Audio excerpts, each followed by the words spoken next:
So you have to ask yourself the question, what matters?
When I was a young man, growing up in New York City, I refused to pledge allegiance to the flag.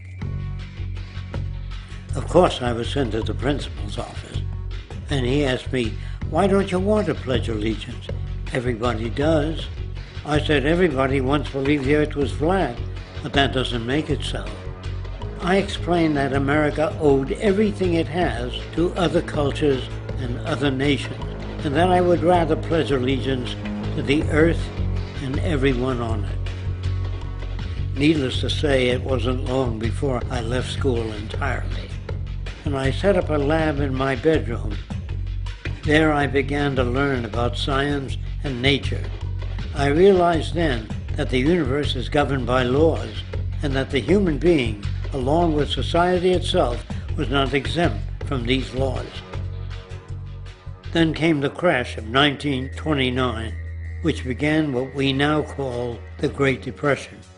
I found it difficult to understand why millions were out of work, homeless, starving, while all the factories were sitting there. The resources were unchanged. It was then that I realized that the rules of the economic game were inherently invalid. Shortly after came World War II, where various nations took turns systematically destroying each other. I later calculated that all the destruction and wasted resources spent on that war could have easily provided for every human need on the planet. Since that time, I have watched humanity set the stage for its own extinction. I have watched as the precious finite resources are perpetually wasted and destroyed in the name of profit and free markets. I have watched the social values of society be reduced into a base artificiality of materialism and mindless consumption.